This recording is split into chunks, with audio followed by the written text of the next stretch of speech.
Hello JEE and NEET aspirants, आइए JEE Mains के selected PYQ question को solve करते हैं।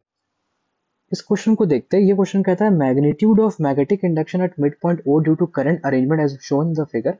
तो हमसे मैग्नेटिक इंडक्शन पूछ रहा है, मतलब कि इस पॉइंट ओ पे मैग्नेटिक फील्ड की वैल्यू पूछी जा रही है। अब एक ये वायर है और एक अपने पास ये वायर है, इस दोनों में करंट चल रहा है। तो इसको फटाफट ड्रॉ करते हैं खुद से और बताते हैं कि किस एलिमेंट ऑफ वायर के कारण मैग्नेटिक फील्ड प्रोड्यूस होगा और किसके कारण नहीं होगा। एक ऐसे हो गया और एक ऐसे हो गया, ठीक है।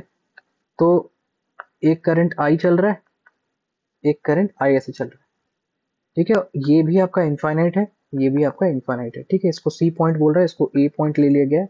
ये पॉइंट बी है, ये पॉइंट ई है, ठीक है। इसको डी माना, ये भी इनफाइनाइट से आ रहा है, ये भी आपका इनफाइनाइट से आ रहा है, इसको टी माना, ठीक है। तो ये पॉइंट हो गया ओ। तो यहां से यहां जो डिस्टेंस अपने को गिवन है ए, यानी कि क्या, अगर मैं इस पॉइंट से ओ के बीच का डिस्टेंस पूछूं तो ये हो जाएगा a बाई 2, और यही अपने को काम भी आएगा, ठीक है। अब देखो, अब मैं क्या बोल रहा हूँ ना कि मैंने पहले ही बताया था कि जब भी जिस पॉइंट पे मैग्नेटिक फील्ड चाहिए उस पॉइंट पे कोई भी मतलब इस सॉरी तो देखो मैं ये बोल रहा हूँ कि जैसे कि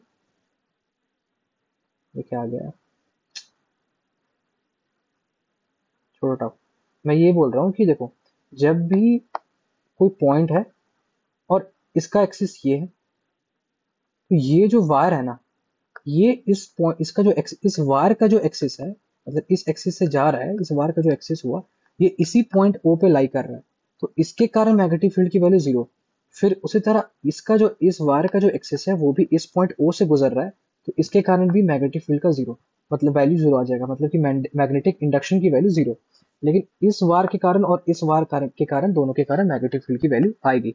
तो मैं पहले ही मेंशन कर देता हूं कि magnetic field due to A B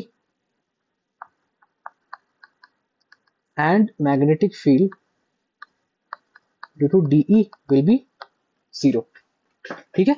अब देखो, अब मैं क्या बोलना चाह रहा हूँ, अब मैं आपको ये बोलना चाह रहा हूँ कि तो लेकिन magnetic field due to BC not equal to zero होगा and magnetic field due to TE भी नॉट इक्वल टू जीरो होगा।